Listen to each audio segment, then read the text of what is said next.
Assalamualaikum warahmatullahi wabarakatuh.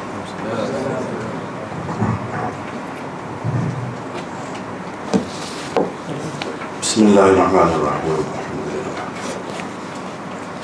Wassalatu wassalamu ala sayyidina Muhammad wa ala alihi wa sahbihi. Allahumma 'allimna ma jahilna wa dhakkirna ma nasina wa tammim bil khair.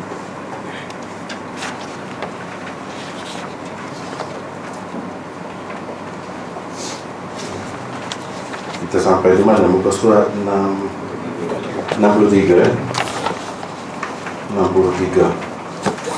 Jadi ceritanya Rasulullah SAW pulang selepas mendapat wahyu pertama itu dalam keadaan hatinya berdebar-debar.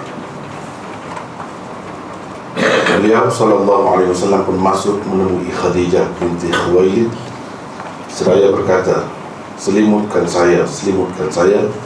Mereka pun menyelimutkannya sehingga hilanglah rasa takut dia. Rasulullah SAW menceritakan apa yang berlaku kepada Khadijah dan seterusnya berkata, sesungguhnya aku benar-benar bimbangkan diriku. Khadijah berkata, tidak, demi Allah, sampai bila pun Allah tidak akan menghinamu. Sesungguhnya engkau selalu menghubungi keluarga, menanggung beban orang-orang susah, mengusahakan sesuatu untuk orang yang tiada perusahaan, melayani tetamu, dan membantu orang ketika bencana-bencana alam menimpa. Khadijah pun membawa Nabi SAW pergi kepada Waraqah bin Naufal bin Asad bin Abdul Uzza, yaitu sepupu Khadijah. Waraqah telah menganut agama Nasrani di masa jahiliyah. Beliau pandai menulis kitab dalam bahasa Ibrani. Beliau dapat menulis kitab Injil dalam bahasa Ibrani dengan baik, dan seterusnya. Itu yang kita baca sebelum ini. Jadi hari ini perbincangan kita yang mula-mulanya ialah berkenaan dengan kenapakah Rasulullah SAW nampak macam ketakutan dan bimbangkan dirinya. Apa yang dibimbangkan? Dia tak kenal kan yang datang kepadanya itu Jibril? Itu persoalan, sehingga timbul kemuskilan. Itulah yang saya buat nota di situ, nota 29. Ini antara hadis yang dipertikaikan oleh golongan anti hadis dan Syiah. Sebab itu seperti yang saya tulis itu, muka surat 63 nota 29. Golongan anti hadis dan Syiah telah mengambil kesempatan daripada potongan hadis di atas untuk mempertikai dan menolak hadis yang sahih. Kata mereka, tidak masuk akal hati Rasulullah SAW berdebar-debar dan baginda ketakutan sebegitu rupa sehingga menyuruh ahli keluarga menyelimutkannya. Dan kemuncaknya bagaimana Nabi SAW boleh berkata, sesungguhnya aku benar-benar bimbangkan diriku. Bagi mereka hadis ini tidak mungkin sahih, bahkan ia adalah hadis maudhu' kerana beberapa alasan berikut ini. Satu, ia jelas menunjukkan kekurangan Nabi SAW. Mana boleh seorang Nabi takut? Itu persoalan. Takutnya pula kepada Jibril. Sepatutnya Nabi SAW bergembira kerana telah dilantik sebagai Nabi dan Rasul. Apa artinya beliau berkata, sesungguhnya aku benar-benar bimbangkan diriku? Adakah Nabi SAW bimbang akan dibunuh oleh Jibril? Dua, hadis ini menggambarkan Nabi SAW seolah-olahnya tidak yakin dengan kebenaran wahyu yang dibawakan oleh Jibril AS padanya. Nabi SAW juga digambarkan macam tidak berapa pasti bahawa yang datang kepadanya itu adalah Jibril. Kalau yakin, maka untuk apa pergi berjumpa Waraqah dengan isterinya Khadijah radhiyallahu anha? Dan kalau pasti, kenapa bila Nabi SAW menceritakan tentang seseorang yang datang kepadanya di Gua Hira itu, Waraqah berkata, itu ialah namus yang Allah telah turunkan kepada Musa. Nabi SAW diam saja pada ketika itu. 3. Ia menampakkan Rasulullah SAW kerdil di hadapan seorang padri Kristian. Agama Islam pula kelihatan rendah dan hina di hadapan agama Kristian. Mana mungkin Nabi SAW akan merujuk kepada seorang padri Kristian untuk menentukan kedudukan dirinya dan kebenaran agama yang dibawanya? Jawapannya seterusnya kita bagilah. Jadi ini persoalannya. Ini salah satu hadis yang dipertikaikan oleh anti hadis dan Syiah. Itulah alasan sebenarnya yang dipertikaikan oleh mereka ini bukan hadis ini saja, banyak lagi yang lain. Bahkan mereka mempersendakan kitab Sahih Bukhari itu sendiri. Tidak ada apa pun istimewa dari Bukhari bagi mereka, ahli golongan Syiah. Golongan anti hadis pun, kerana dia guna akal semata-mata, akal yang cetek itu, akal selapis, mereka sampai menolak hadis ini. Artinya tolak yang ni, tolak semua lah, yang segala kandungannya.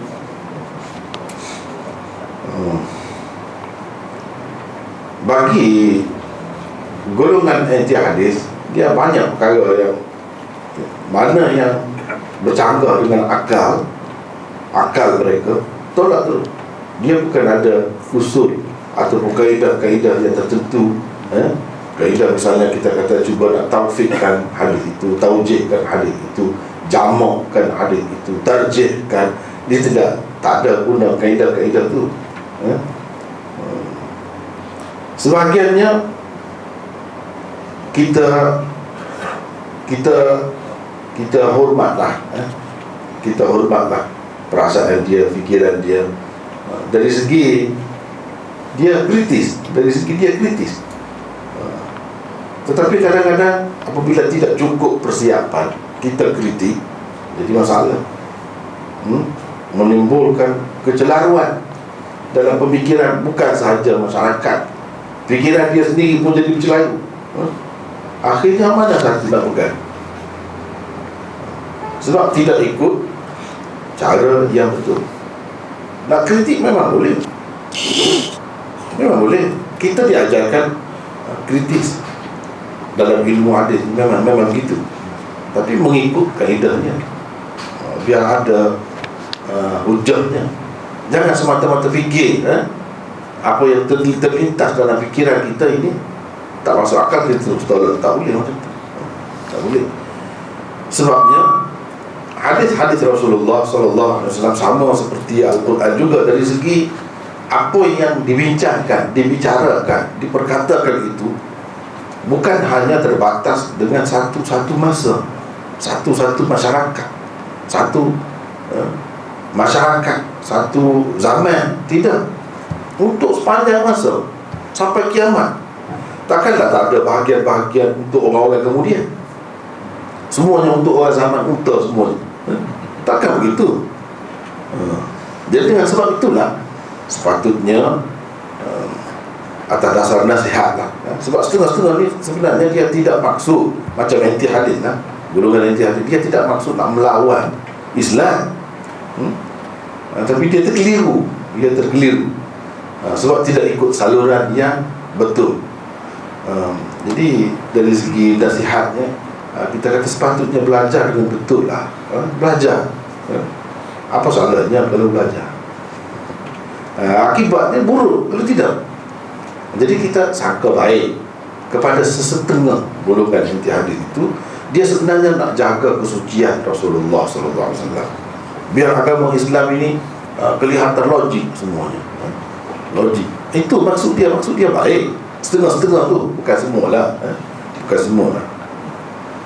Jadi kepada mereka ini sepatutnya kalau kita berpadukan guru, kita belajar ikut cara yang betul, kita akan ada jawapan-jawapannya, akan dapat jawapannya. Tapi kalau kita pergi sendiri, satunya susah, menyusahkan diri sendiri, ambil masa yang banyak. Kemudian kita terpaksa berhadapan dengan ahli ilmu, masyarakat. Jadi merugikan diri kita sendiri.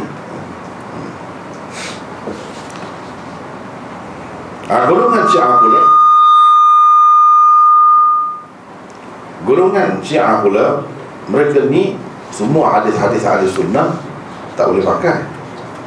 Semuanya dhaif, maudhu'. Jadi hadis-hadis macam ni, itu alasan dia. Sekali kita tengok nampak macam masuk akal. Hujah dia tu masuk akal. Kalau tak belajar, boleh jadi terpengaruh. Ni macam ni, soalan-soalan macam ni, kalau tak belajar, kita pun boleh jadi terpengaruh dengan dia.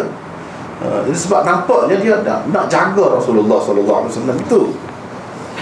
Dia nampak nak bela Rasulullah. Jangan jadi nampak macam tak sesuai dengan kedudukannya, macam takut, bimbang. Sebab apa?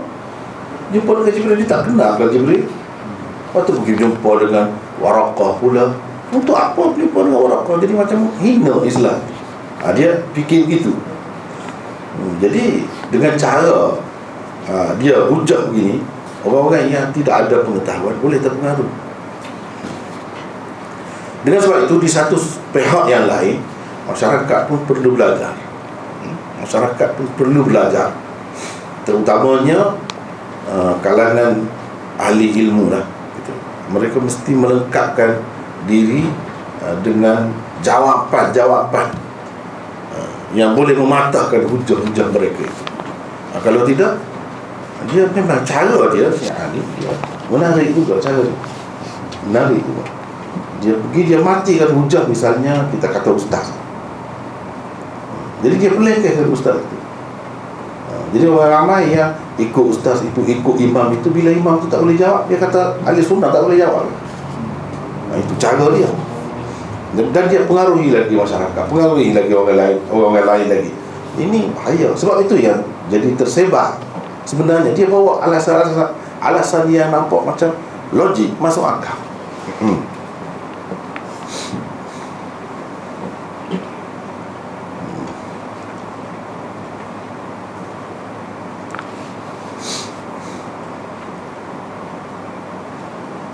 Jawapan kepada alasan satu, iaitu alasan apa? Ia jelas menunjukkan kekurangan Nabi SAW.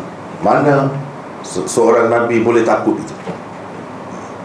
Jadi kira-kiranya bagi mereka Nabi ini tak ada takut. Nabi mesti berani, seorang yang berani. Sebab apa? Sebab dia macam Syiah ni, dia ada fahaman dia sendiri. Imam-imam itu dia berani. Mesti imam ni dia orang yang paling berani dalam dunia di zamannya. Jadi kalau imam tu paling berani, Nabi nampak takut. Jadi Nabi tu di bawah imam. Sedangkan dia nak meyakinkan orang bahawa dia juga Islam, percaya kepada Rasulullah sallallahu alaihi wasallam. Jadi dia angkat jugalah Rasulullah tu. Dia angkat jugalah. Nabi pun mesti paling berani. Jadi berani itu dengan makna tak ada langsung takut tu. Perkataan takut tu tak ada dalam kamus seorang Nabi, tak ada. Jawapan kepada alasan satu ialah, di mana tersebut di dalam hadis ini Rasulullah sallallahu alaihi wasallam takut kepada Jibril? Mana? Di mana? Yang kata dia takut kepada Jibril itu di mana? Tak ada jelas. Takut ni banyak sebab. Banyak sebab. Kalau kata takut, di sini ada ke dia sebut takut kepada Jibril? Yang dia takut tu berdebar-debar tu kerana takut kepada Jibril. Ada tak begitu? Sebab itu mesti kita kena perhati. Yang menyebabkan Nabi SAW takut dan hati baginda berdebar-debar ialah kerisauan Nabi SAW terhadap kemampuan baginda sebagai seorang manusia dalam melaksanakan tanggungjawab dan menghadapi penentangan musuh-musuh yang akan datang sepanjang hayat baginda. Bila dalam keadaan itu dia sedar, dia berasa apa yang akan dia hadapi. Dan sebagai seorang manusia, sebelum itu dia manusia biasa, belum dilantik lagi jadi Nabi, jadi Rasul, belum ada kemampuan itu. Jadi sedikit sebanyak ada. Itu yang dia takut. Yang dia takut itu. Di sana mungkin juga akan berlaku sedikit sebanyak kecuaian atau kegelinciran dalam menyampaikan dan mempraktikkan tugas berat yang baru diterima baginda itu. Seperti seorang yang dilantik lah, kita kata macam dalam pilihan raya lah gitu. Macam sekarang ni pilihan raya dilantik, dia tu menang. Kepada setengah-setengah orang yang nak dunia, memang dia suka. Tapi kalau orang fikir ni tanggungjawab, mungkin dia menangis, dia berdebar-debar. Ini masalah perasaan. Masalah perasaan. Nabi SAW fikirkan tanggungjawab dia, sebab dia manusia. Walaupun dia maksum tu dia ada kan, Rasulullah ada mungkin salah silap, dia berasa itu. Perasaan itulah yang menyebabkan dia jadi berdebar-debar, bukan takut kepada Jibril.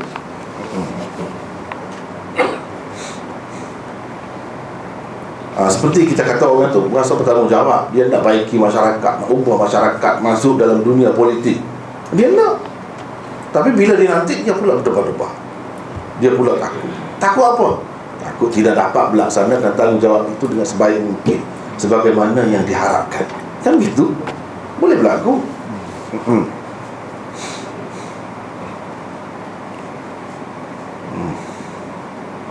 Tekanan oleh Jibril seketika menyampaikan wahyu pertama juga membuatkan Rasulullah SAW ketakutan. Sebab kita sudah bincangkan apa maksud tekanan 3 kali itu. Satu kemampuan, satu daya tiba-tiba yang sebelum itu tidak ada. Ini membuatkan perubahan jiwa, perasaan dia tu berbeza langsung daripada dahulu. Inilah yang menyebabkan jadi terharu hati dia tu, berdebar-debar tu. Mengakibatkan fikir baginda, kalau tekanan dalam pertemuan kali pertama itu mengakibatkan baginda kehabisan daya dan tenaga, bagaimana nanti apabila menerima wahyu-wahyu seterusnya? Itu yang dia fikir. Tidak sebab tidak dicerita sekaligus, jangan risau, akan datang, akan ringan. Tak ada cerita macam tu. Jadi kalau kali pertama macam ni, betul tanggungjawab itu dia memang dia suka, tapi macam mana akan datang? Itu yang dia fikir, jadi berdebar-debar.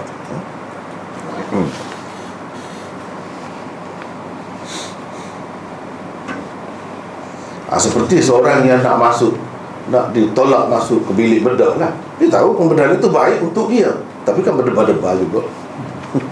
Berdebar-debar memang untuk kebaikan dia, tapi dia berdebar-debar. Biasa manusia, memang gitu. Mungkinkah dengan menerima tekanan-tekanan seperti itu, di samping beban wahyu yang sememangnya berat nanti, nyawa baginda akan terancam atau kesihatan baginda akan terjejas kerananya? Itu yang dipikir. Macam-macam fikir manusia ni. Satu saja keadaan berlaku, macam-macam dia boleh fikir manusia. Fikiran dia, perasaan dia, hati dia, manusia gabungan semua itu. Gabungan perasaan, hati kecil, fikiran, semua. Dia mesti berfikir. Takkan saja-saja begitu balik gitu saja. Ini semualah yang menyebabkan beliau risau dan ketakutan sebegitu rupa. Dengan mengatakan sepatutnya Rasulullah SAW bergembira kerana telah dilantik menjadi Nabi dan Rasul, seolah-olahnya kita menyamakan baginda dengan calon yang menang pilihan raya. Jadi nak macam tu kan baru kita boleh terima? Takkanlah begitu. Ini kerja berat. Ahli politik biasa pun dia kadang-kadang yang sihat-sihat tu jadi sakit, jadi jatuh sakit sebab fikir tanggungjawab. Ini orang biasa. Orang biasa. Di mana dengan memperolehi kemenangan itu ia dijulang oleh para penyokong, dan terbayanglah di hadapan matanya sekian-sekian banyak gaji bulanan yang akan diterimanya. Itu kan kita fikir gitu. Alah, macam-macam. Kita fikir gitu kan Nabi. Kalau macam tu lah. Sebanyak mana pula peluang dan keistimewaan yang akan diperoleh daripada jawatan yang akan disandangnya nanti dan sebagainya. Jawatan kenabian dan kerasulan tidak menjanjikan sorak-sorai penyokong, gaji yang lumayan, dan abuan dunia yang boleh mempesonakan seseorang yang dilantik menjadi nabi dan rasul. Bukan begitu. Kena faham benda ni. Itulah kekeliruan menyebabkan jadi tolak benda yang memang hebat ini, menggambarkan macam mana jiwa seorang manusia nak memikul tanggungjawab itu. Dia tolak mudah-mudah saja. Sedangkan berapa banyak pengajaran kita dapat di sebalik peristiwa ini.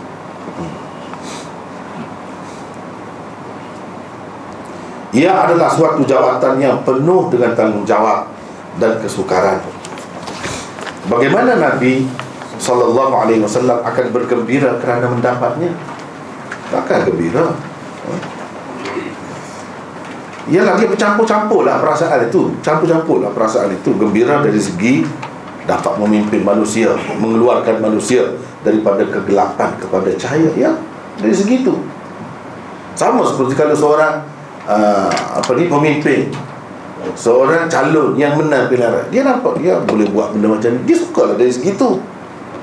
Sukalah nak tengok kemakmuran, kebahagiaan masyarakat yang dipimpinnya, suka dari segi itu. Tapi dari segi yang lain, kalau dia betul-betul bertanggungjawab, susah hati juga. Soal takut itu adalah salah satu naluri semula jadi manusia.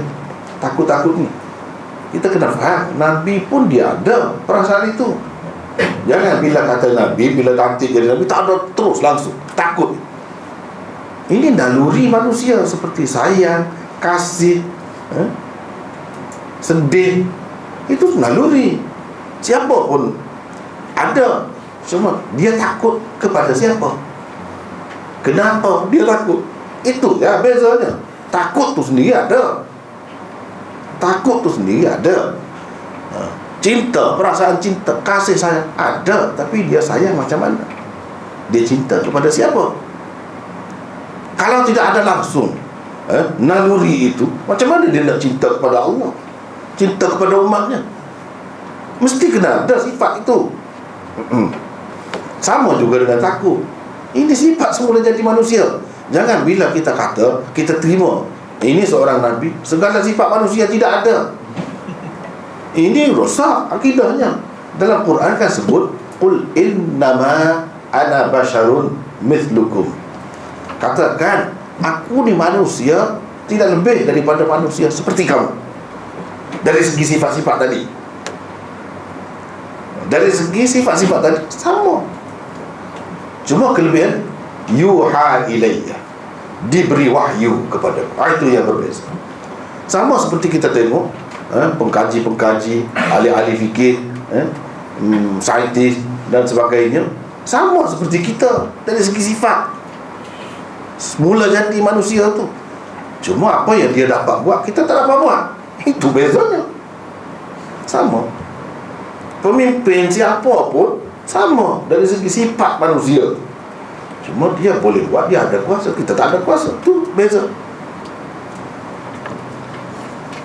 Jangan kita kata bila itulah sebab jadi rosak manusia ni, bila dia terima Rasul ni gini-gini. Jadi Rasul tu bukan manusia lagi jadinya, macam malaikat. Jadi kalau begitu kita nak ikut macam mana? Bukan boleh buat contoh lagi lah kalau begitu. Ni kalau dia seperti manusia biasa, dengan kebimbangannya, ketakutannya, cabarannya, semuanya mencabar dia, mengganggu fikiran dia. Sama seperti kita, baru ada cabaran, baru boleh kita ikut. Bukankah para Nabi dan Rasul itu manusia? Kalau mereka manusia, tentulah sifat takut itu ada juga pada mereka. Kenapa pula dengan Sebab itu dinafikan kesahihan hadis ini. Kalau nak kata takut, sebab takut kita sampai tak mahu terima hadis ini. Tak patut macam tu. Kalau macam tu kita boleh kata juga dia makan. Dia makan sama seperti kita, jadi kita tak boleh terima lah dia sebagai Nabi. Inilah kemuskilan orang-orang kafir dahulu disebutkan oleh Al-Quran. Ma li hadzal rasul ya'kulu at-ta'am wa yamshi fil aswaq. Rasul apa macam ni? Makan makanan seperti kita, dan berjalan seperti orang biasa, seperti orang lain di pasar. Itu kemuskilan dia. Kalau nak muskil tentang takut ni, bukan setakat takut saja, yang lain-lain pun boleh muskil. Kenapa dia makan seperti kita? Jadi semestinya kan bila orang makan dia jadi Nabi? Kalau macam tu dia jadi ahli fikir? Tidak, tak mesti. Itu yang sudut kesamaan. Yang berbezanya lain pula. Sepatutnya kita fikir gitu. Sebab di sekeliling kita ni bukan Nabi pun berapa banyak kita tengok orang-orang yang luar biasa cerdiknya, tapi dia dari segi dia, yang lain sama saja dengan kita. Yang berbeza dari sudut itu, yang berbeza. Padahal bukan hadis ini sahaja menyatakan perasaan takut itu ada pada para Nabi alaihi wassalatu wassalam. Bukan masalah ni. Kalau dia nafikan hadis ini, lama-lama dia akan menafikan Quran sendiri. Sebab dalam Quran kata Nabi pun ada takut. Macam mana? Kamu duduk anti hadis, lama-lama jadi anti Quran. Sebab apa? Kandungan Quran sama dengan hadis. Ini bahayanya. Ini bahaya. Al-Quran sendiri ada menyatakannya. Adakah Al-Quran juga kamu akan pertikaikan? Adakah kamu akan menolak ayat-ayat Al-Quran itu? Lihat satu persatu ayat-ayat di bawah ini, dan lihatlah bahagian yang bergaris terjemahannya. Cuba tengok situ. Bagaimana Allah menjelaskan para Nabi dan Rasulnya juga mempunyai naluri takut.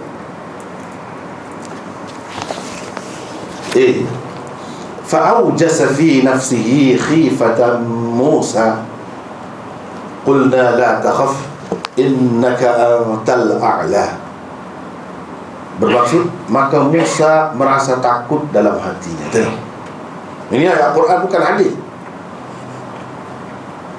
Jelas kami berkata jangan takut. Tuhan kata jangan takut, sesungguhnya engkau lebih tinggi, yakni engkau akan menang apabila nak berlawan dengan tukang-tukang sihir itu. Nabi Musa ada takut. Qala rabbi inni qataltu minhum nafsan fa akhafu an yaqtulun. Bermaksud Nabi Musa berkata, wahai Tuhanku, sesungguhnya aku telah membunuh seorang dari kalangan mereka, oleh itu aku takut mereka akan membunuhku. Aku takut situ sepatutnya digaris, tak ada bergaris, sepatutnya di situ digaris. Oleh itu aku takut mereka akan membunuh. Takut ada, bukan sekali. Dia kata tu banyak tempat. Falamma ra'a aydiyahum la tasilu ilayhi nakirahum wa awjasa minhum khifah qalu la takhaf inna ursilna ila qaumi Lut. Maka tatkala dilihatnya tangan mereka tidak menjamahnya, Ibrahim memandang aneh perbuatan mereka dan merasa takut kepada mereka. Nabi Ibrahim pula takut. Malaikat-malaikat itu berkata, jangan kamu takut, sesungguhnya kami adalah malaikat-malaikat yang diutus kepada kaum. Sebab mereka itu, malaikat itu datang dalam rupa manusia, manusia yang cantik-cantik, anak-anak muda. Yang kaum Lut itu terliur lah, kita kata terliur, tengok. Sebab dia suka kepada lelaki-lelaki yang tidak berjanggut, yang cantik itu, muda, dia suka. Dia tak suka kepada perempuan ini jadi rosak, tabiat mereka itu rosak. Jadi ujian terakhirnya Allah Subhanahu Wa Taala hantarkan orang yang mereka suka. Itu caranya.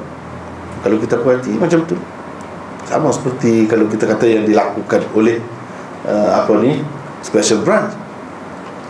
Dia pergi nak tangkap orang dadah tu, dia pun masuk sekali. Akhirnya dia sendiri yang bawa dadah tu. Lalu dia tangkap. Begitu juga ni. Apa yang mereka suka? Yang mereka suka ialah al-amrat. Amrat ni lelaki muda yang cantik, handsome. Kalau handsome handsome tu lelaki yang berkait dengan perempuan mungkin kan. Ni sama lelaki ni. Sama lelaki ni dia suka macam tu. Macho. Jadi kalau Nabi Lut kata, kenapa kamu macam tu? Anak-anak perempuan aku ada. Mereka kata, kamu tahu maksud kami pun tidak nak itu. Sampai begitu dalam Quran sebut. Jadi akhirnya Allah SWT hantar beberapa orang semua mereka tengok nak pergi ke mana ni cantik-cantik ni. Tahu-tahu pergi berjumpa dengan Nabi Ibrahim. Jadi Nabi Ibrahim ni tetamu ni, dia tarik layanlah tetamu. Dan dia panggang apa ni, anak lembu panggang nak jamu. Tiba-tiba hidang, silakan makan. Dia tak senyap semua, senyap. Nabi Ibrahim pun ada. Nabi Ibrahim tak kenal juga tengok mula-mula tu malaikat. Jangan kita ingat semua Nabi ni terus dia kenal tu. Tidak gitu. Lepas tu baru dia tahu. Baru dia tahu, dia sedar ini malaikat. Rupanya sudah sampai saat terakhir kaum Lut itu akan dihadapi. Nabi Ibrahim pun takut. Ini kenapa pula? Dia bukan takut pada malaikat tu akan bunuh dia. Bukan begitu. Nabi tidak takut. Dia takut kalau macam ni nak hancur habislah umat ni. Sudah sampai ke peringkat terakhir ni. Kalau macam ni kesian. Itulah yang dia fikir, yang jadi kuasa takut itu. Tidak mesti takut ni kerana nak kena kita sendiri, nak kena orang lain pun. Kalau negeri ni terbalik, hancur semua, tak takut. Kesianlah kepada orang-orang ni, berapa ramai ni. Itu yang Nabi Ibrahim fikir. Itu yang dia takut. Bukan dia takut dengan malaikat itu. Malaikat tak akan mengapa-ngapakan dia, sebab dia bukan salah. Tapi dia takut. Tetap ada. إذ دخلوا على داود ففزع منهم قالوا لا تخف خصمان بغى بعضنا على بعض فاحكم بيننا بالحق ولا تشطط واهدنا إلى سواء الصراط. Bermaksud ketika mereka masuk, yakni menemui Daud, lalu dia terkejut kerana kedatangan mereka. Mereka berkata, janganlah takut. Kami ini adalah dua orang yang berselisihan. Salah seorang dari kami telah berlaku zalim kepada yang lain. Oleh itu hukumlah di antara kami dengan adil, dan janganlah kamu menyimpang dari kebenaran, dan tunjukilah kami ke jalan yang lurus.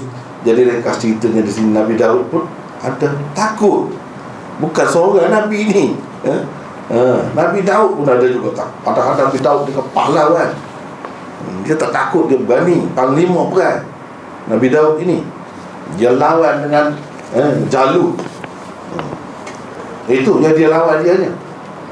Tapi di sini, oleh kerana dia manusia, dia ada ketikanya rasa takut. Takut itu macam-macam sebabnya. Macam mana ni, pelik ni. Jadi cerita Nabi Daud ini, tak apalah kita ringkas. Yang naknya di sini takut. Dia takut. Sampai mereka kata, jangan takut. Qala inni la yahzununi an tadhhabu bih wa akhafu an ya'kulahu adh-dhi'b wa antum anhu ghafilun.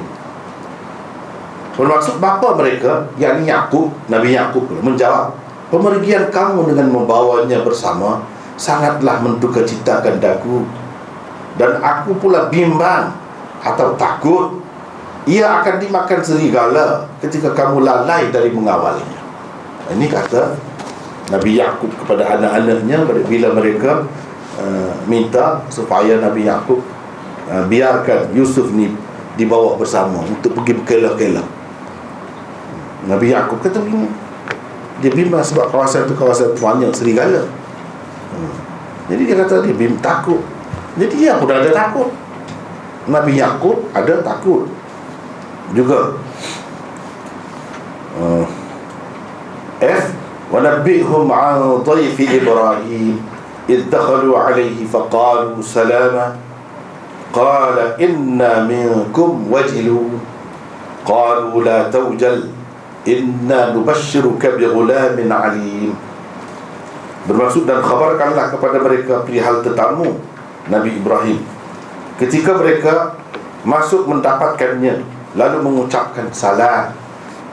Dia, yakni Ibrahim, berkata, sesungguhnya kami berasa takut kepada kamu, yakni kedatangan kamu. Apa ni maksudnya? Mereka menjawab, janganlah kau takut, sebenarnya kami hendak menggembirakanmu dengan berita bahawa kau akan mendapat seorang anak lelaki yang bakal menjadi seorang yang berilmu. Jadi di sini Nabi Ibrahim takut, bukan setempat dalam Quran, banyak tempat. Banyak tempat. J. Wa idh taqulu lilladhi an'ama Allahu 'alayhi wa an'amta 'alayk wa an'amta 'alayk amsik 'alayka zawjaka wattaqillah wa tukhfi fi nafsika ma Allahu mubdi wa takhsha an-nas wallahu ahaqqu an takhsha falamma qada Zaidun minha wataran zawwajnakaha likay la yakuna 'alal mu'minina haraj fi azwaji ad'iyaihim idza qadaw minhunna watara wa kana amrullahi maf'ula. Bermaksud, dan ingatlah wahai Muhammad, ini Nabi kita sendiri pula, ketika engkau berkata kepada orang yang telah dikurniakan nikmat oleh Allah, yakni nikmat Islam, dan yang kau juga telah berbuat baik kepadanya, jangan ceraikan isterimu itu dan bertakwalah kepada Allah, sambil engkau menyembunyikan dalam hatimu perkara yang Allah akan menyatakannya, dan engkau pula takut. Coba tengok, ini ditujukan kepada Nabi kita Muhammad SAW. Dan engkau pula takut kepada manusia, padahal Allah jua yang berhak engkau takuti.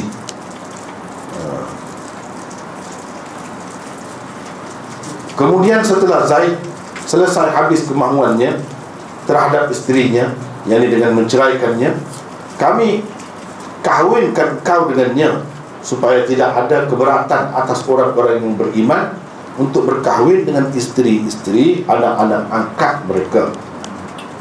Apabila anak-anak angkat itu telah selesai habis kemahuannya terhadap isterinya, lalu menceraikannya, dan adalah ketetapan Allah itu pasti terjadi. Ini dalam surah Al-Ahzab. Jadi yang kita naknya, dia sebut di situ wa takhshan nas, engkau takut kepada manusia.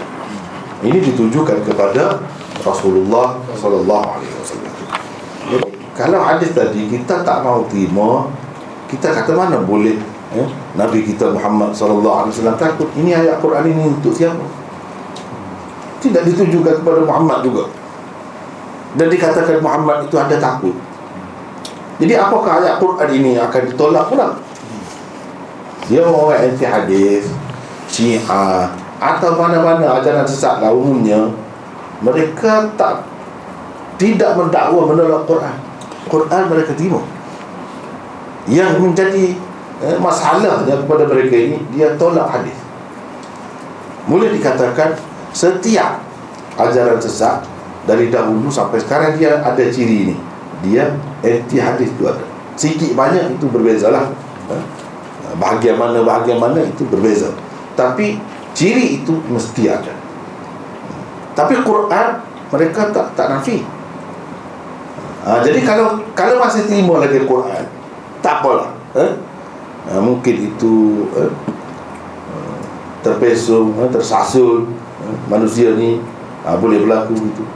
Kalau dia dakwa dia Islam dan terima lagi Quran, macam mana dengan ayat-ayat? Sepatutnya kalau kamu terima juga ayat ini, apa masalahnya dengan hadis itu? Terimalah. Kenapa duduk petikai pula hadis itu? Sama lah dengan Quran. Atau kamu faham macam mana? Kamu percaya macam mana dengan ayat-ayat? Dia tak akan dapat pergi jauh. Sebab itulah anti hadis ke Syiah ke, dia kena pergi kepada Quran. Pergi kepada Quran selesai. Kalau hadis yang cakap begini, dia kata kita ada hadis juga. Kamu ada hadis, kita pun ada hadis juga. Tengok Quran sebenarnya. Tengok Quran. yang dia percaya kepada imam tu sampai begitu sekali ada ke dalam Quran? Sebut satu ayat yang terang. Nak buat akidah mesti kena terang. Satu saja. Kalau ada ati'ullah wa ati'ur rasul, fattabi'uni, itu rasul, semua rasul. Allah rasul, Allah rasul. Tak ada imam. Misal ini contoh sajalah, contoh.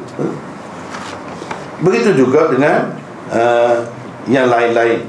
Jadi sepatutnya mereka kalau dakwa terima Quran, kena terimalah hadis itu. Sebab hadis itu sebenarnya sesuai dengan Quran.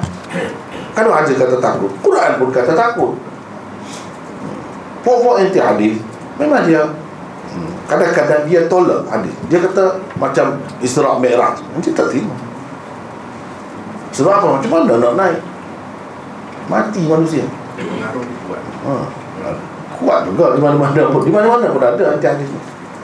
Tapi sebenarnya puncanya kejahilan. Itulah kejahilan. Dan dia dakwa Quran, macamlah dia tu mahir sangat Quran. Sebenarnya Quran tu pun dia tak faham. Jadi yang dia nafikan Mi'raj. Kononnya Mi'raj ini sabit berdasarkan hadis saja. Padahalnya kalau dia baca Quran betul, dalam Quran pun ada Mi'raj. Jadi bagaimana ini kecelaruan yang akan berlaku. Sepatutnya bertanggungjawab. Kalau kita betul-betul nak dapat hidayah, nak dapat petunjuk Allah, jadi kita mesti bertanggungjawab. Jadi Quran tu baca habis ke? Betul ke baca? Apa maksud Allah SWT kata walaqad ra'ahu nazlatan ukhra 'inda sidratil muntaha 'indaha jannatul ma'wa. Apa makna? Dia, yakni Muhammad, melihatnya sekali lagi dekat Sidratil Muntaha. Sidratil Muntaha itu di mana? Di Malaysia ke? Di Arab Saudi ke? Di England ke?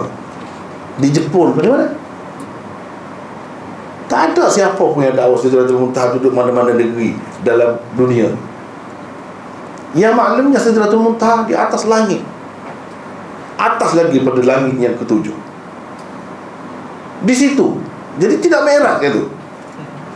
Itulah Mi'raj dalam Quran. Jadi sebenarnya orang yang hadis pun dia dakwa dia turut ikut Quran. Sebenarnya Quran pun dia tak faham. Dia tak baca dengan elok. Kalau dia baca dengan elok, tidak ada pertentangan di antara hadis dengan Quran. Kalau hadis kata ada Mi'raj, patutlah Quran pun kata begitu. Kalau tidak, Nabi tu tengok Jibril dekat Sidratul Muntaha tu macam mana? Kalau tidak berlaku Mi'raj, mesti berlaku Mi'raj, baru ada keadaan macam tu. Benda-benda macam ni lah yang dia keliru tu sebenarnya ada dalam Quran pun ada. Jadi golongan Syiah sama juga. Dia kata Nabi ni tak boleh terlupa, tak boleh tersalah. Sebab jadi bercelaru ni fikiran puak-puak ni. Sebab dia telah reka satu akidah untuk imam-imam dia. Jadi imam ini maksum. Maksum tu bukan maksum daripada dosa besar dan dosa kecil. Maksum daripada tersalah dan tersilap. Perfect. Perfect. Maksum daripada terlupa. Begitu. Mengikut Syiah, maksum daripada terlupa sekalipun. Dan mereka sudah terima dari imam-imam ni maksum macam tu, dengan makna macam tu. Takkan maksum Rasulullah ni lebih rendah? Kalau macam tu orang kata dia tidak Islam lah pula. Dia nak suruh orang kata dia tu Islam. Jadi dia kena angkat Nabi tu biar sama sekurang-kurangnya dengan imam tu. Maksum Nabi ni pun maknanya dia terpelihara daripada dosa besar, dosa kecil, dan juga tersalah dan terlupa, semua maksum. Itu semua maksum, tidak tersalah dan tidak terlupa. Padahal dan segala hadis kita ni yang sebut Rasulullah terlupa sembahyang kan, terlupa sembahyang 2 rakaat dia bagi salat, lepas tu sahabat ada tegur dia tambah. Mereka kata ini semua hadis palsu ni, semua ni rekaat ahli sunnah. Mana boleh Nabi boleh terlupa? Itu pahaman dia, mana boleh terlupa. Jadi dia tolak hadis itu. Kalau tolak hadis itu, kena tolak juga Quran. Sebab dalam Quran ada sebut Nabi terlupa. Dia tidak masuk daripada terlupa. Wadhkur rabbaka idza nasita. Ingatlah kepada Tuhanmu bila kamu terlupa. Nasita, engkau terlupa. Engkau itu siapa? Rasulullah. Tengok, ada dalam Quran. Jadi adakah ayat Quran kamu nak tolak juga? Kalau dalam Quran sudah terima, sudah kata Nabi itu ada terlupa, hadis pun kata Nabi terlupa, apa yang bercanggahnya? Kenapa jadi maudhu' pula hadis itu? Jadi ayat tu maudhu' ke pula? Ini sebenarnya kekeliruan dia. Sebenarnya dia buat satu akidah, jadi dia nampak, kalau macam ni Nabi dia rendah pula daripada iman. Dia pun akan setarakan. Bila setara pun tak kena, memang tak betul, bukan macam tu caranya. Bukan macam tu caranya. Yang dikatakan maksum tu bukan dengan arti maksum daripada tersalah dan terlupa. Itu sifat manusia, sama seperti takut tadi. Dia mesti ada. Kalau kata manusia pada Rasulullah sallallahu alaihi wasallam sekalipun, berapa banyak dalam Bukhari, dalam Abu Dawud dan lain-lain lagi kitab-kitab ada disebutkan Rasulullah sallallahu alaihi wasallam pernah baca Quran, dia terlangkah, dia terlepas. Kemudian dia kata, kenapa tak tegur? Dia terlupa. Ada kejadian. Tapi setelah sahabat-sahabat hafal semua, sahabat mana dah, begitu, dia ada terlupa. Ada ketikanya dia kata, dia baca untuk mengingatkan saya terlepas itu ayat itu. Orang itu baca mengingatkan saya kepada yang saya terlupa, dia kata. Mana Quran dia boleh terlupa? Tapi setelah disampaikan kepada sahabat-sahabatnya, dan berapa ramai sahabat dia tu sudah hafal, tapi dia boleh terlupa. Ayat Quran pun dia boleh terlupa. Lepas tu dia kata, kalau macam tu kamu tegur saya. Ataupun dia kata, ada di tempat lain, dia kata dia mengingatkan saya. Maknanya ya, sahabat ingat itu betul, sah, bukan dibatalkan, bukan dihilangkan ayat itu, tidak. Dia nak ceritanya ayat itu tetap ada, cuma ini berlaku ni kerana terlupa Rasulullah sallallahu alaihi wasallam. Dan kemudiannya Rasulullah sallallahu alaihi wasallam mengesahkan pula ayat itu. Itu maksudnya. Ada faedahnya di sebalik terlupa tu. Di sebalik terlupa tu ada faedahnya. Jadi puak-puak ni kerana dia nampak benda macam ni, tolak dulu. Sebab itulah kita ahli sunnah ni dari segi ni paling istimewa, paling bertuah. Kerana hadis-hadis macam ni ada pada kita. Dalam keadaan orang-orang yang lain, pihak-pihak yang lain menolaknya, kita menerima.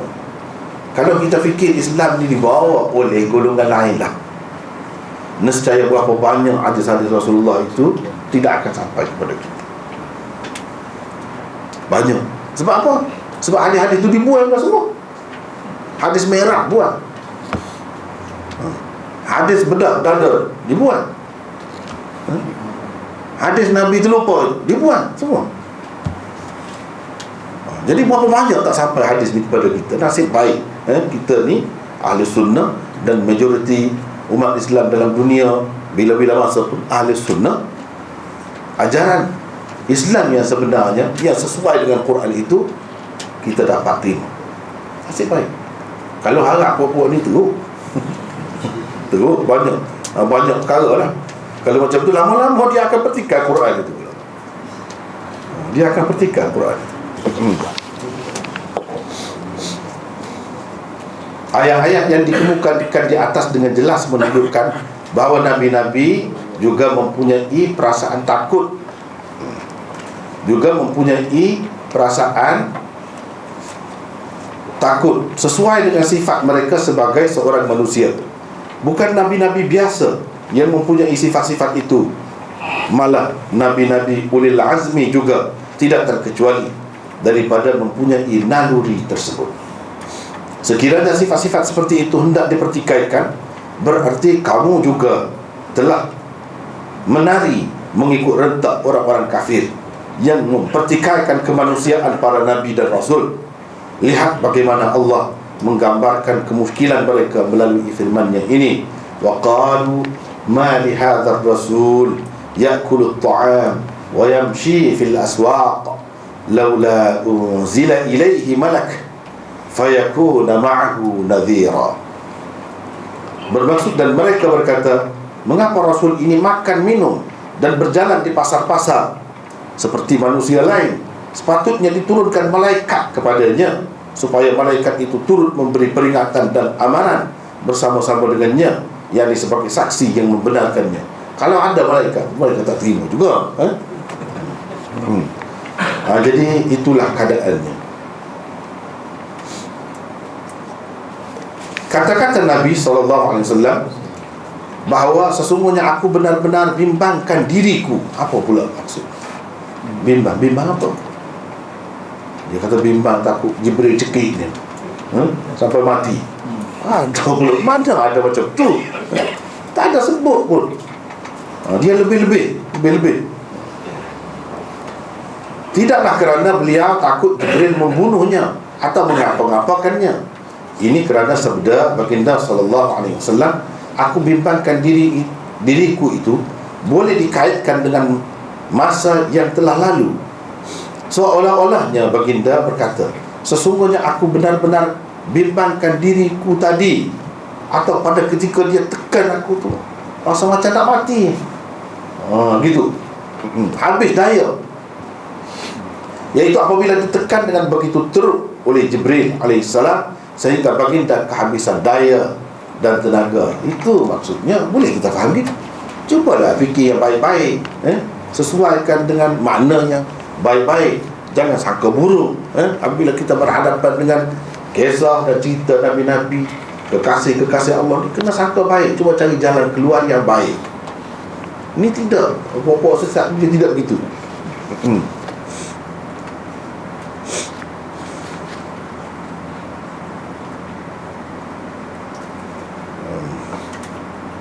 Ia juga boleh dikaitkan dengan masa akan datang kelak, iaitu apabila berhadapan dengan pelbagai rintangan dan ujian yang boleh mengancam nyawa baginda dalam usaha melaksanakan tanggungjawab yang baru diserahkan kepadanya itu. Itulah antara jawapan kepada persoalan atau kemuskilan yang pertama. Jawapan kepada alasan dua. Apa alasan dua tadi? Hadis ini menggambarkan Nabi SAW seolah-olahnya tidak yakin dengan kebenaran yang wahyu yang dibawa oleh Jibril kepadanya. Itu persoalannya muka surat 63 tu. Soalan yang kedua, macam dia tidak yakin. Kalau yakin, kenapa pergi jumpa dengan Waraqah, pergi mengadap padri Kristian tu? Kenapa? Macam nak pergi memastikan apa ni yang berlaku kepada dia. Tak tahu apa pun dia. Padahal dia sudah terima dah ayat tu, 5 ayat tu.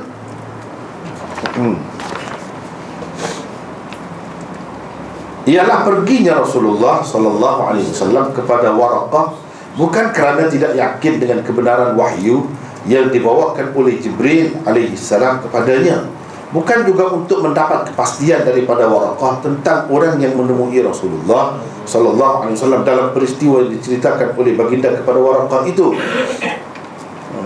sama ada Jibril atau bukan. Bukan dia nak bertanya tu. Tidak ada pun pertanyaan berbentuk seperti itu diajukan oleh Rasulullah SAW kepada Waraqah. Tak ada. Macam mana kita boleh faham? Orang ni kalau dia sangka buruk kan pada seseorang, macam-macam dia boleh tambah, takut tambah. Bila dia sudah tak kenal kepada seseorang, macam-macam dia boleh tambah.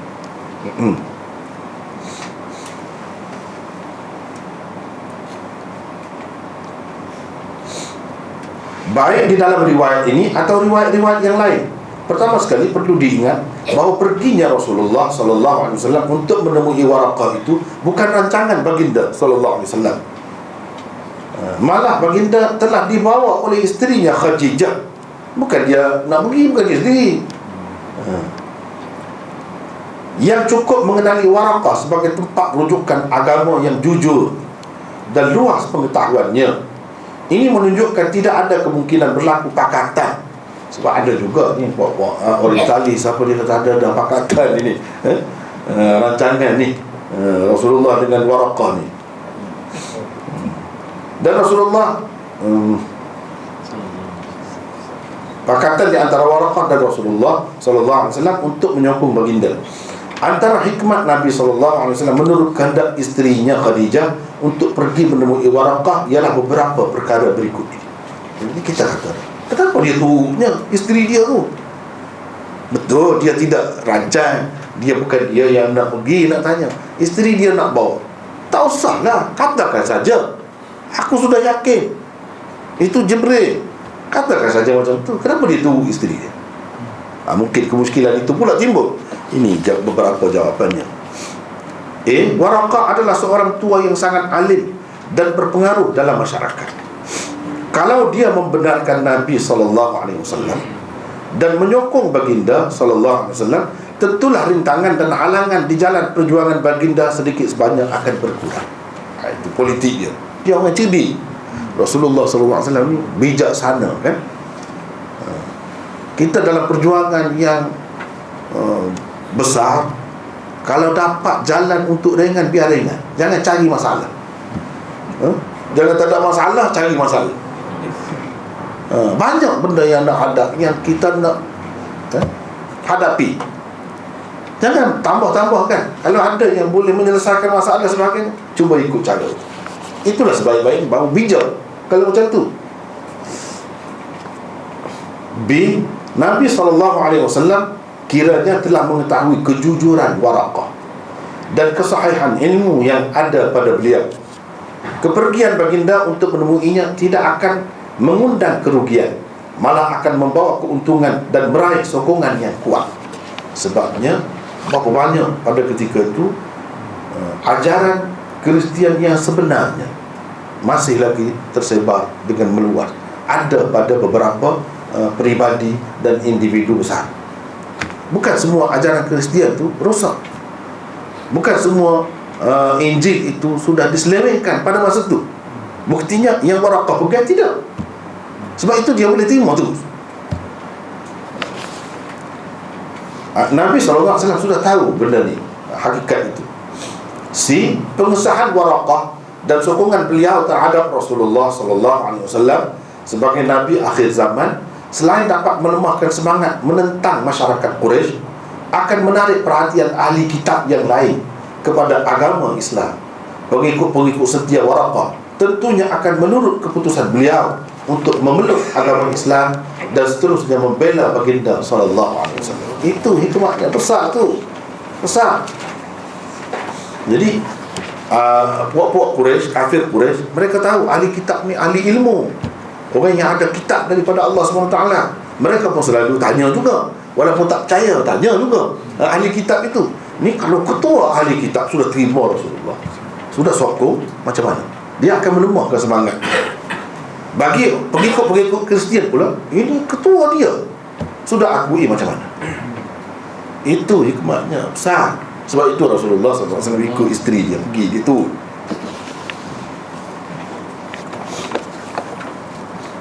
D. Menunjukkan kepada dunia bahawa pada ketika itu masih ada penganut agama Kristian yang mempunyai pengetahuan tentang kitab Taurat dan Injil yang sebenar. Dari segi sejarah kita dapat tahu ada. Bukan semua sudah terseleweng, bukan begitu. Misalnya Raja Najasyi, dia pun ada maklumat yang tepat. Bila Ja'far baca cerita, dia tanya tentang Nabi Isa ni Rasul Allah, dia kata itulah yang betul. Dia mengaku itulah yang betul sebenarnya. Maknanya dia dapat maklumat yang betul. Masih ada lagi. Bukan semuanya sudah menerima ajaran Kristian yang menyeleweng. Tidak begitu.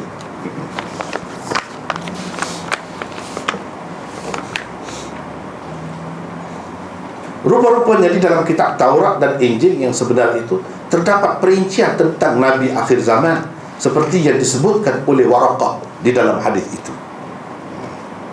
Sesuatu yang pada ketika itu belum diketahui oleh Nabi SAW sendiri sekalipun. Ada perincian akan begini. Dia katakan, kalau kamu bawa ajaran macam ni, kamu akan dikeluarkan oleh kaum kamu. Dia sudah tahu akan dihalang nanti. Nabi kata sampai begitu kan?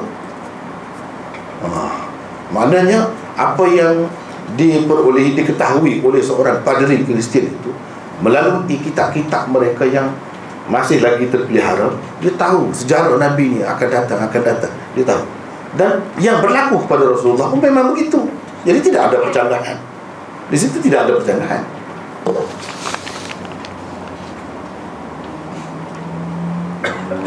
Akan tetapi malang kerana maklumat yang tepat dan jelas seperti itu hanya ada pada segelintir ahli kitab sahaja. Adapun kebanyakan ahli kitab, mereka hanya mendapat maklumat yang telah diselewengkan. Kerana itulah yang tersebar secara meluas di kalangan mereka. Itu jawapannya. Jawapan kepada alasan 3 pula ialah tidak timbul soal Nabi SAW kerdil. Jadi nampak macam Nabi ni hina lah pergi nak tanya orang Kristian. Jadi Islam tunduk di hadapan Kristian.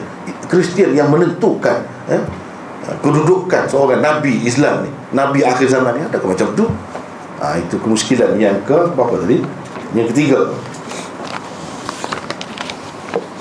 tidak timbul soal Nabi SAW kerdil di hadapan seorang padri Kristian, dan agama Islam pula kelihatan hina di hadapan agama Kristian. Tak timbul soal itu. Sebabnya ialah hadis ini sendiri menegaskan bahawa Waraqah dalam majlis itu juga menyatakan hasratnya membela Rasulullah sallallahu alaihi wasallam. Mana dia nak Islam? Dia yang tunduk kepada Nabi, kepada Islam.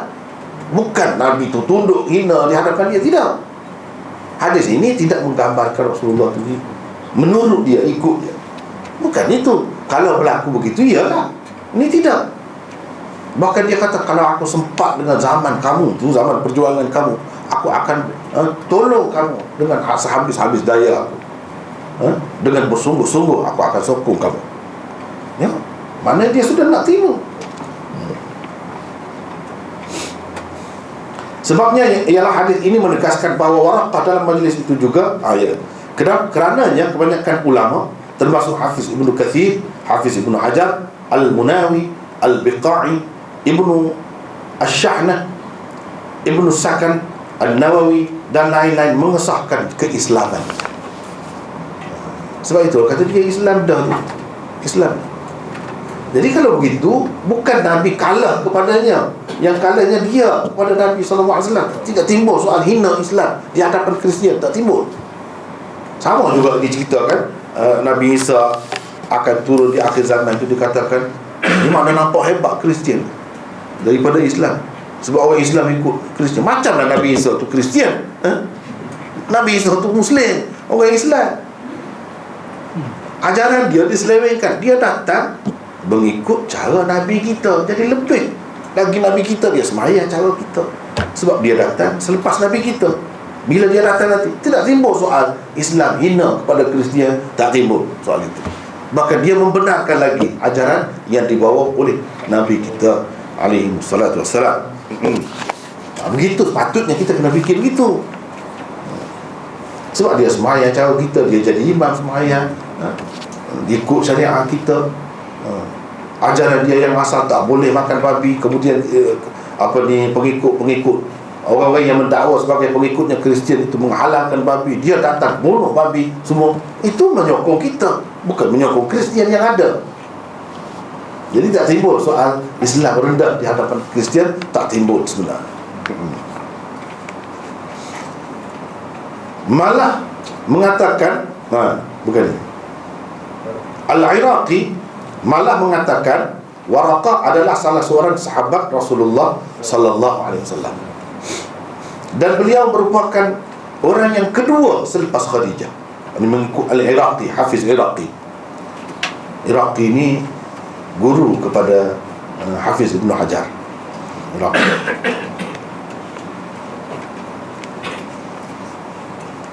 Waraqah adalah sahabat, dan beliau merupakan orang yang kedua selepas Khadijah memeluk agama Islam.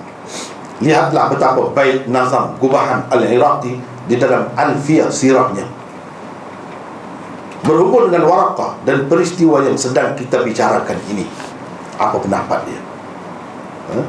Jadi Iraqi ini seorang alim hadis besar, guru kepada Hafiz Ibnu Hajar, dan itu takhrij hadis Ihya, kan? Al-Mughni fi Al-Mughni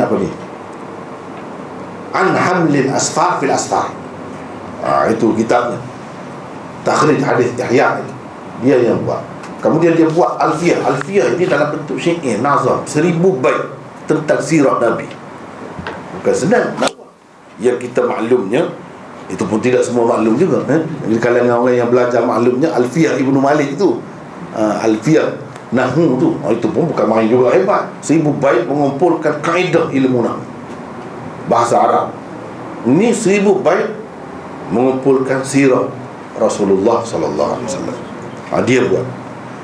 Dalam dunia ni tak ada macam tu. Bahasa kita jauh lagi, bahasa lain pun tak ada. Ilmu ni dibuat dalam bentuk syair, kaedah-kaedah dia. Bahasa Arab satu-satu je sebenarnya. Mengikut pengalaman saya pun tengok dalam bahasa-bahasa lain tak ada macam tu. Bahasa Arab ni unik dia. Dia boleh buat dalam bentuk nazam, dalam bentuk syair, macam-macam pula rentak dia tu.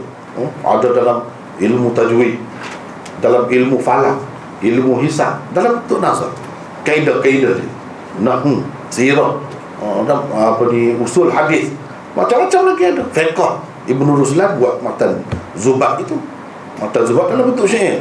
Ini fiqh mazhab Syafi'i itu daripada awal sampai akhir dalam bentuk syair. Memang unik. Memang unik. Ini yang dia sebut, Iraqi. Ja'a ila Khadijatal Aminah. Cara baca dia kena baca macam tu lah. Yashku laha ma qad ra'ahu hina fathabbatathu innaha muwaffaqah awwal man qad amanat musaddiqah. Ini halus sangat tulisnya, kecil sangat, tak apa nampak baris je. Tapi baris tu ada tu, kecil. Thumma atat bihi ta'um waraqah. Thumma atat bihi ta'um waraqah qassa alayhi ma ra'a fasaddaqah. Fahuwa alladhi amana ba'du thaniyan wa kana barran sadiqan mu'atiya. والصادق المصدوق قال إنه رأى له تخضخضا في الجنة. Itu itu ada 5 bait. Ja'a ila Khadijatal Aminah yashku laha ma qad ra'ahu hina fathabbatathu innaha muwaffaqah awwal man qad amanat musaddiqah thumma atat bihi ta'um waraqah qassa alayhi ma ra'a fasaddaqah. فهو الذي آمن بعد ثانية وكان برا صادقا مؤاتيا والصادق المصدوق قال إن رأى له تخضخضا في الجنة. Ini baik. Maksud dianya, baginda pulang kepada Khadijah yang amanah, lalu diceritakan kepadanya apa yang dilihatnya baru sebentar. Ini kisahnya. Bila dia balik daripada Gua Hira, terus baru sebentar lah. Fathabbatathu innaha muwaffaqah awwal man qad amanat musaddiqah. Teruslah Khadijah menetapkan hati baginda, sesungguhnya dia seorang yang beruntung. Dia adalah orang yang mula-mula beriman dan membenarkan. Ini baginda sallallahu alaihi wasallam, Khadijah. Thumma atat bihi ta'um waraqah qassa alaihi ma ra'a fasaddaqah. Kemudian Khadijah membawa Nabi SAW menemui Waraqah. Maka berceritalah Nabi kepadanya tentang apa yang dialaminya. Sebaik selesai mendengar kisah itu, dia, yakni Waraqah, terus membenarkan baginda. Fahuwa alladhi amana ba'du thaniya wa kana barran sadiqan mu'atiya. Dialah orang yang kedua beriman selepas Khadijah. Dia seorang yang memang baik, benar dan bersetuju, yakni dengan kerasulan Nabi sallallahu alaihi wasallam. Wasadiqul masduq qala inna ra'a lahu takhadkhudan fil jannah. Nabi sallallahu alaihi wasallam yang benar lagi dibenarkan bersabda, sesungguhnya beliau sallallahu alaihi wasallam nampak dia, yakni Waraqah, sedang berseronok di dalam syurga. Kalau begitu, bagaimana akan timbul lagi soal kerdilnya Rasulullah SAW di hadapan Waraqah dan hinanya Islam di hadapan agama Kristian? Tak ada lagi timbul. Yang adanya Kristian tunduk kepada Islam. Seorang padri Kristian yang sangat hebat pada masa itu tunduk terima Nabi SAW. Ini bukan merugikan Islam, menguntungkan Islam ni, perjuangan Rasulullah SAW. Tapi puak-puak ni yang tak faham ni, dia kritik tu pasal. Sampai mengatakan hadis ini maudhu', hadis yang sahih ini maudhu', padahalnya ini menunjukkan kehebatan Islam. Perjuangan Rasulullah SAW diakui oleh seorang padri Kristian yang besar pada ketika itu. Ya soal Abu Bakar itu awal lagi menerima agama Islam, itu berdasarkan riwayat yang lain. Apa yang saya sebut di sini yang dipilih oleh Hafiz Iraqi, Atau kalau kita nak pakai jalan jamak, kita cuba nak sesuaikan semua tu. Abu Bakar di kalangan dewasa, di kalangan bangsawan dewasa, dalam masyarakat Quraisy. Di kalangan padri ni yang mula-mula. Di kalangan perempuan yang sudah berumur dewasa, Khadijah. Di kalangan kanak-kanak, Ali. Di kalangan hamba, Zaid. Jadi masing-masing itu disebutkan ini orang yang mula-mula. Sebenarnya mula-mula dalam kumpulan masing-masing. Begitu. Selesai.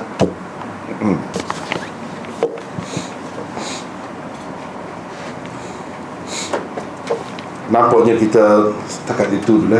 Tak boleh teruskan panjang lagi. Dan panjang lagi tak habis juga. Setakat itulah dulu untuk hari ini, dan kita akan sambung nanti insya-Allah. Wallahu a'lam. Wa akhiru da'wana.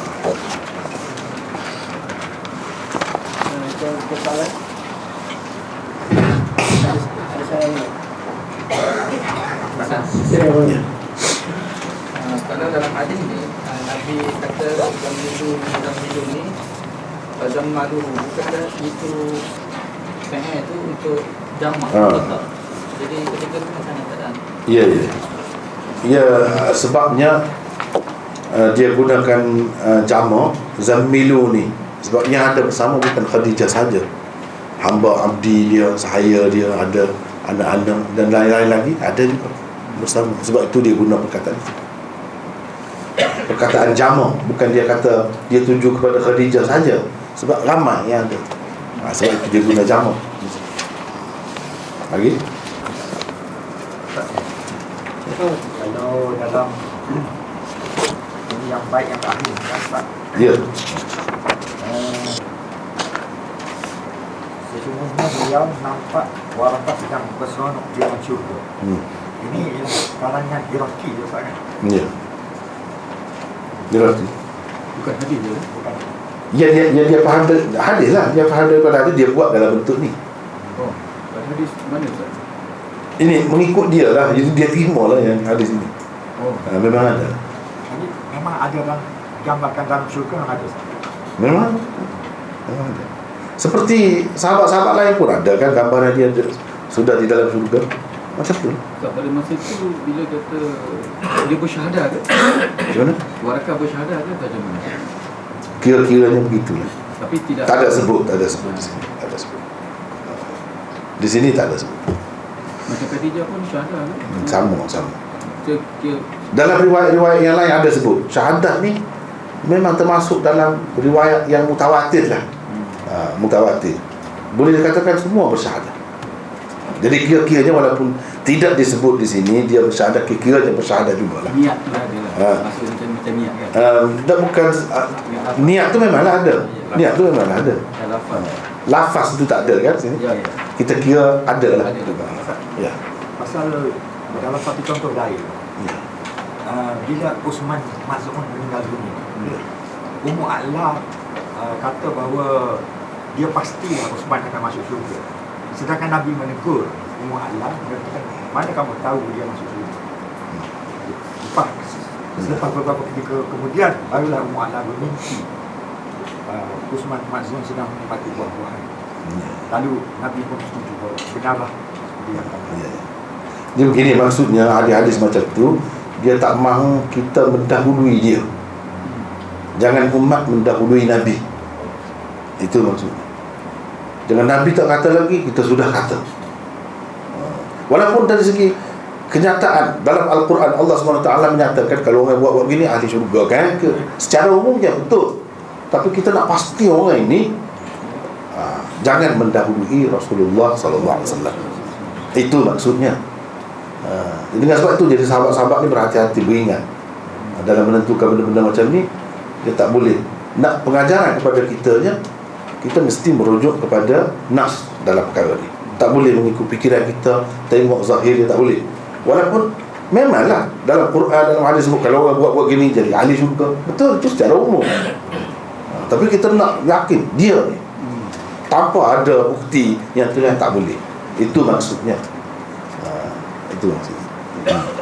Ya. Soalan, contohnya kalau kita nak jawab soalan dari Syiah mengatakan tentang ketika hijrah Rasulullah dan Abu Bakar di dalam gua, tetapi dalam ayat Quran tu kata Allah memberi ketenangan kepada Rasulullah je. Dia kata Abu Bakar tak dapat dalam ayat tu lah. Kalau kita nak jawab soalan tu, macam mana dah ayat tu? Ayat tu boleh tak? ayat yang pasal apa tu? Janganlah kamu datang dari Allah. sambungan itu. Sambungan tu yang katakan Allah menurunkan ketenangan kepada kamu, kepada Rasulullah. Dah taqaf datang. Lepas terus ni? Innallaha ma'ana. Tak, bukan itu maksud dia dengan lain. Ayat tu cuba mengatakan Allah cuba baca tu. Selepas itu.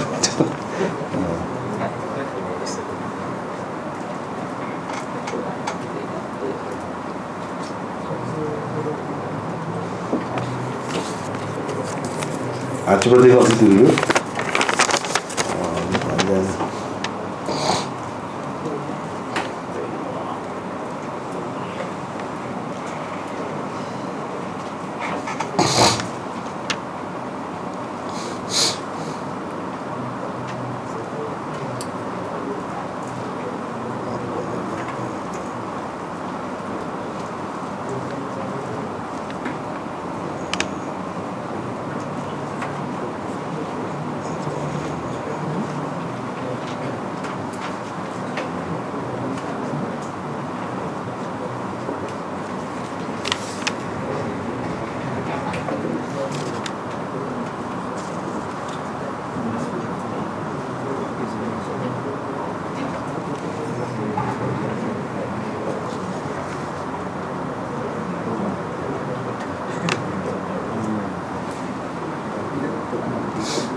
Ya, apa tadi soalan? Soalannya? Ya. soalan yang Puak Syiah katakan ketika Rasulullah dan Abu Bakar di dalam gua waktu hijrah, Rasulullah kata kepada Abu Bakar supaya jangan bersedih, Allah bersama kita. Lepas tu dalam ayat itu juga sambungan dia kata Fa'anzalallahu sakinatahu alaihi. Maksudnya sakinah tu kepada Nabi saja dalam ayat itu dimaksudkan. Yalah. Tidak kepada Abu Bakar. Ya, itu tidak jadi masalah. Itu tidak bermakna boleh kita buat kesimpulan bahawa sakinah itu langsung Allah SWT tidak bagi kepada Abu Bakar, pada Rasulullah saja. Allah nak bagi kepada Rasulullah pada ketika itu, dia bagilah. Dalam hadis yang lain kan ada sebut sakinah diturun kepada sahabat yang sedang baca surah Kahfi. Itu sakinah. Sahabat itu bawah lagi Usaid bin Hudayr, bawah lagi daripada Abu Bakar. Cuma di sini Allah SWT nak bagi satu keistimewaan khusus kepada Rasulullah SAW. Kalau kita kata sakinah itu banyak maknanya. Jadi itu kehendak dia, bukan menafikan. Di mana kamu kata Abu Bakar itu tak ada sakinah? Kamu faham daripada mana? Itu masalahnya. Sedangkan di dalam ayat-ayat yang lain banyak disebutkan juga Allah SWT turunkan sakinah kepada sahabat-sahabat, termasuk Abu Bakar. Cuma pada ketika itu tidak nak diberikan oleh Allah. Dia nak beri kepada Abu Bakar, itu kehendak dia. Kita jawab itu saja. Bukan bermakna Abu Bakar itu tidak ada sakinah, tak pernah dapat sakinah. Tidak. Macam kita kata kita nak sekarang ni, hari ni saya nak bagi duit kepada anak saya yang ini, bagi. Yang lain tidak. Hari lain nak bagi kepada dia. Macam tu. tidak menafikan, tidak boleh kita kata oh dia tak bagi jadi dia tak sayang, dia benci. Tak boleh begitu. Itu. Sebab itulah kita kata dia ni nampak yang buruk-buruk saja. Pada ketika itu dia nak bagi kepada anaknya yang ini, apa salah? Pada yang lain dia bagi Dia bagi kepada yang lain pula. Begitulah. Sakinah itu banyak dalam Quran sendiri sebut kepada sahabat-sahabat yang lain. Ketika Allah SWT nak bagi, dia bagilah. Begitulah. Kemudian orang Syiah kata, mana Abu Bakar tu sedih, takut, sehingga Nabi tenangkan dia. Seperti tadi juga, dia sangka buruk banyak. Jadi saya nak Abu Bakar tu takut apa? Dia takut, dia terlalu sayang kepada Rasulullah SAW. Itu yang dia takut. Sebab kemungkinan boleh berlaku dia tidak dapat wahyu, bahawa dia akan selamat dalam peristiwa itu semua. Mungkin berlaku, Rasulullah dan dia ditangkap, apa akan berlaku kepada Rasulullah? Dia sangat sayang, itu yang dia sedih. Bukan dia sedih diri dia takut diri dia. Kita kena cari jalan keluar yang baik apabila berhadapan dengan Rasulullah, dengan sahabat-sahabat ini, gitu. Jadi sini ada soalan, bolehkah Maulana sebutkan beberapa kisah yang masyhur tentang Isra' Mi'raj dalam masyarakat kita tetapi tidak benar? Isra' Mi'raj, ini pun panjang cerita ni. Salah satunya yang saya sudah sebut dalam buku Ibnu Ishaq itu, selalu dikaitkan Isra' Mi'raj dari rumah Ummu Hani. Itu besar tu. Itu besar. Umum lagi duduk faham begitu. Dalam buku keluaran Universiti Al-Azhar pun untuk sukatan pengajian sirah, dia sebut itu lagi. Jadi kita sepatutnya kena baikilah. Itulah antaranya. Dan oleh kerana soalan di mana tak boleh pakai pelajar. Satunya dalam kuliah semalam, Ustaz ada menyebut tentang ulama mengkritik ulama. Jadi apa kaedah seseorang yang patut, apa kaedah sebenarnya yang patut diamalkan oleh para pengkritik agar tidak sampai tahap membenci ulama lain? Ini kita kena begini, bukan masalah benci kritiknya. Kita kena faham semua yang kita semua ni, ulama yang dikritik tu pun, yang mengkritik tu pun, semuanya nak jaga Islam, nak jaga Rasulullah SAW. Jadi tidak timbul, tak ada perbalahan, tidak ada. Macam kita perbincangan saja, kita tegur dia, kamu salah, ini dalil kita, itu sihat. Memang perlu ada begitu. Atas dasar kita sebagai manusia ni, walaupun alim pun mungkin ada salah silapnya. Ini pada asas dia. Asas dia tu yang perlu kita tengok. Apa maksudnya? Macam Ibnul Jauzi kritik Imam Tirmizi, ini kritik, bukan dia benci, dia sayang betul. Dia sayang betul. Kita kena faham begitu. Jadi kaedahnya mesti kena ikhlas untuk menjaga kesucian agama Islam, menjaga kedudukan Rasulullah SAW. Itu asasnya. Kalau ada asas ini dan pakai kaedah yang betul, kita nak kritik tu jangan maki, jangan kata yang teruk-teruk, jangan.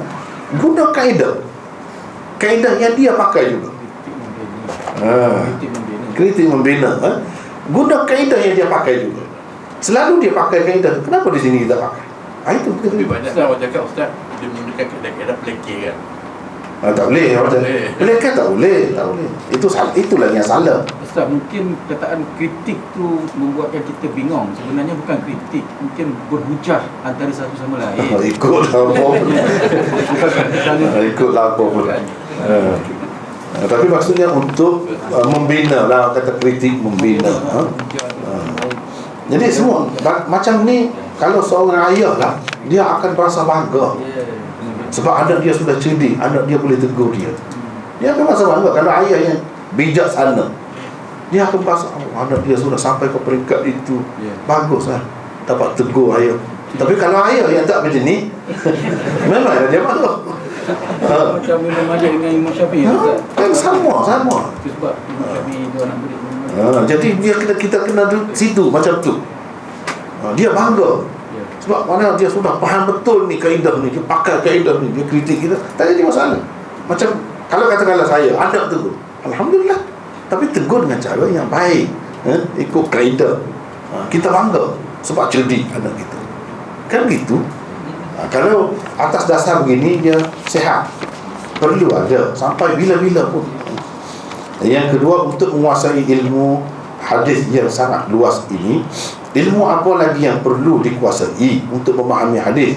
Apakah sudah cukup dengan menguasai ulum hadis? Tak cukup. Tak cukup. Banyaklah ilmu yang kena belajar. Yang pertama sekali, ilmu alat. Kita panggil ilmu alat. Ilmu nahwu, saraf, bahasanya, dah banyak lagi lah.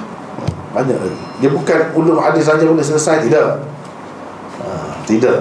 Ilmu alat itu terlebih dahulu. Lepas tu baru usul hadis ni, ilmu ulum hadis ni. Memang semuanya perlu saling berkait. Saling berkait. Dan penguasaan bahasa betul-betul. Jangan macam tadi ini kita tak tahu nak baca. Redak dia macam mana? Tengok sama saja. Tapi kepada orang yang mahir, dia boleh sesuai. Ini redak apa? Dia kena begitulah. Ini redak apa? Ini ada apa redak? Mana penguasaan bahasa Arab tu betul-betul. Itu yang paling penting. Sebab itu dia mengambil masa yang lama. Kita belajar hadis bukan hadis saja. Nak faham hadis tu kena guna alat-alat tu. Kena guna alat-alat tu. Jadi alat-alat tu mesti kena kokoh, kuat. Saya selalu buat contoh lah kepada pelajar-pelajar kita. Apa ilmu ni kita nak buat, mesti dia kena asas dia tu kokoh.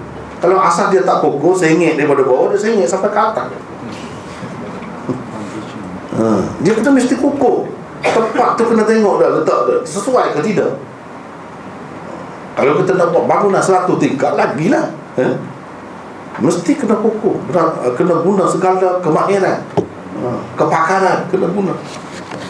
Itulah. Yang ketiga, apa yang mendorong Maulana untuk menulis buku atau kitab selain hadis?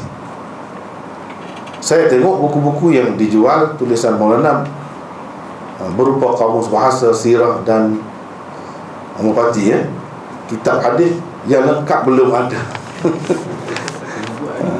Ya, insyaAllah lah kita sedang buat sekarang ni. Tapi yang lain-lain itu sebenarnya yang lama-lama baru keluar. Mufati itu saya tulis hampir 20 tahun lebih lah, 25 tahun lebih, tapi simpan. Lama sebenarnya. Cumanya kita baru keluar. Ada buku yang belum keluar, saya tulis masa belajar, tapi kita tak siap kan. Tak siap kan. Gitulah. Jadi ini bukan makna yang kemudian banyak tumpuannya kepada hadis lah. Kemudian oleh kerana saya sedar juga bahasa Urdu ni kalau nak menguasai ilmu Islam nombor 2, paling banyak mengandungi ilmu-ilmu Islam. Bahasa umat Islam nombor 2. Kalau nak dapat ilmu banyak, mesti kena menguasai bahasa itu. Itu sebab saya buat, menyedarkan orang ramai lah. Menyedarkan orang ramai, ini bahasa untuk agama Islam, ilmu Islam. Cuba fikirlah, kalau tafsir Quran dia 600 lebih, 600 buah lebih, tebal-tebal satu-satu tu. Yang kita ni kan, yang kata tafsir Quran tu sebenarnya nota reka-reka gitu saja. Dia ada, dia sampai 600. Kalau misalnya Syarah Bukhari satu pun tak ada dalam bahasa Melayu. Bukan bahasa Melayu Malaysia saja, Indonesia semua ni, Nusantara ni tak ada. Sama macam tu, miskin. Dia berapa banyak lah? Itu kelebihan. Dalam sirahnya berapa banyak, dalam bidang-bidang lain. Itulah. Kita kena tumpan dia. Nak tumpan tu kena ada jambatan. Jambatan tu bahasa lah. Jambatan dia tu bahasa, ataupun kenderaan untuk sampai ke sana, bahasa. Saya pun alhamdulillah yang mungkin boleh baca sebab bahasa lah. Bahasa, penguasaan bahasa. Jadi banyak kadang-kadang misalnya dalam hadis ni pun kita sebut tokoh ni bukan dia tulis dalam bahasa Arab, dalam bahasa Urdu. Kalau saya letak pada bahasa Urdu, semua kita tak dapat maklumat. Semua tak dapat. Tak tahu apa orang sana tu, hebat dia macam mana, apa idea dia, sumbangan dia, tak dapat. Kalau ramai dapat, banyak lagi kita boleh buat. Banyak lagi kita boleh buat. Itulah sebab tu saya fikir dari dulu, itulah benda-benda begitu. Yang keempat, apakah mengkritik hadis Bukhari seperti hadis Ummu Aisyah radhiyallahu anha kahwin akan membuka lebih banyak keraguan pada Sahih Bukhari? Tidak gitu, tak jadi berlaku begitu. Orang yang mengkritik itu sendiri, dia betul kusnubus syarah Bukhari. Bukan saya saja, yang lain-lain pun begitu. Dia sayang kepada Bukhari.